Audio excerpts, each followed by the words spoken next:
Hello students, how are you? Hope you all are fit and fine. Now for IT students under NSQF, a very important topic, that is computer architecture.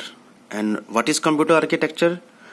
Computer architecture, a computer system refers to how a computer system is designed and what technology it is compatible with. Means computer architecture हमें यह बताता है कि computer system को बनाने के लिए hardware component एक दूसरे के साथ किस प्रकार जुड़े होते हैं। बच्चों, इसका जो डिजाइनिंग है वो बहुत ही हाई लेवल की होती है। Means we can say that computer architecture means complete detail of CPU and all other devices those are connected with CPU. तो हम इसमें यह सीखेंगे कि कंप्यूटर में जो सीपीयू है उसके अंदर के डिवाइसेस क्या क्या हैं और इसके साथ जुड़े हुए जितने भी डिवाइसेस हैं उनके बारे में जानकारी हम इस चैप्टर में लेंगे। ये कंप्यूटर आर्किटेक्चर हमारे पास फर्स्ट आ गया इनपुट डिवाइसेस। इनपुट डिवाइसेस वह डिवाइसेस होते हैं जिनके द्वारा हम इनपुट करते हैं डाटा। जैसे नाम से पता लग रहा है हमने इनपुट किया डाटा। एंड आउटपुट डिवाइसेस वो डिवाइसेस है जो हमें आउटपुट के रूप में हमें डाटा या रिजल्ट हमें मिला। कीबोर्ड से हमने इनपुट कर दिया और स्क्रीन से हमने आउटपुट को देख लिया। And next is CPU, central processing unit. इसे हम कंप्यूटर का दिमाग भी कहते हैं, मस्तिष्क कहा जाता है कंप्यूटर का इसको। सीपीयू के अंदर हमारे पास CU, control unit, ALU, arithmetical logical unit and memory unit, ये 3 डिवाइसेस होते हैं। आइए इनके बारे में जानते हैं। अर्थमेटिकल लॉजिकल यूनिट का मुख्य कार्य अंकगणितीय कार्य करना होता है, जैसे जमा, भाग, गुणा, घटा, ये सब काम करते हैं। और इसमें लॉजिकल यूनिट का कार्य है लॉजिकल काम करना। Means greater than, less than, comparison वाले जितने भी काम होंगे वो लॉजिकल यूनिट करेगा। अब यही मेन डिफरेंस है कंप्यूटर और कैलकुलेटर में। जो कैलकुलेटर है वो लॉजिकल काम नहीं कर सकता, लेकिन कंप्यूटर है जो वो लॉजिकल काम को कर सकता है। अब नेक्स्ट हमारे पास आ गया primary memory and secondary memory. Primary memory में हमारे पास रैम एंड रोम आ गया। सेकेंडरी मेमोरी में हमारे पास हार्ड डिस्क आ जाती है। अब जो प्राइमरी मेमोरी है उसमें जो रैम होती है, अब जैसे ही लाइट चली जाए तो डाटा जो है वो चला जाता है। वो डाटा जो होता है वो रैम के अंदर स्टोर होता है। लेकिन सेकेंडरी मेमोरी में जो डाटा स्टोर है वो डाटा परमानेंट स्टोर ही रहता है। आपने देखा होगा आपके पास जो मोबाइल्स होते हैं उनमें रैम होती है 6 GB। जैसे सपोज 6 GB रैम है। अभी रैम का क्या काम करेगी? अगर आपके पास 6 GB रैम है, आपने फेसबुक खोल लिया, व्हाट्सएप खोल ली, कोई और साइट्स खोल ली, अब साइमल्टेनियसली 5-7 काम कर रहे हैं। तो अगर रैम अच्छी होगी तो काम को स्पीड से कर पाएंगे आप। अगर रैम कम होगी तो काम की जो स्पीड है वो कम हो जाएगी। और जो हमारे पास रोम है उसको हम रीड ओनली मेमोरी कहते हैं। यह परमानेंट मेमोरी होती है जिससे कंप्यूटर के निर्माण के समय प्रोग्राम स्टोर कर दिए जाते हैं। इस मेमोरी को में स्टोर प्रोग्राम परिवर्तित और नष्ट नहीं किए जा सकते, केवल उन्हें पढ़ा जा सकता है। मीन्स जब आपने कंप्यूटर को इंस्टॉल किया तब आपने जो भी सेटिंग्स कर दी वो प्राइमरी जो हमारी रोम में स्टोर हो जाती है। अब तो हमने ये पढ़ा एएलयू और मेमोरी यूनिट। अब मैं आपको थोड़ी इसकी प्रोसेसिंग बताता हूँ कि ये प्रोसेस कैसे होता है, कि डाटा हमारा कैसे जाता है।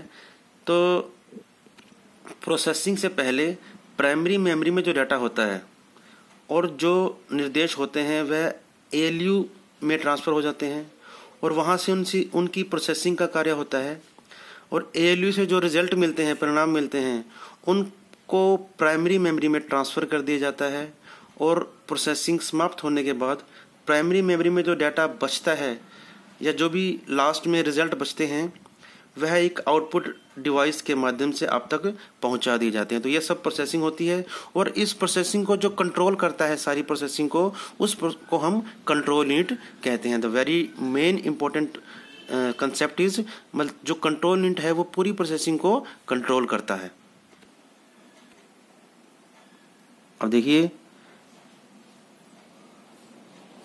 हमारे पास जो इनपुट डिवाइसेस हैं, keyboard, mouse, touch screen, light pen, swipe machine, touch pad, joystick, scanner, microphone, digital camera, chip reader, magnetic stripe reader, barcode reader, OMR, MICR, OCR, ये हमारे पास सभी हैं जो इनपुट डिवाइसेस हैं।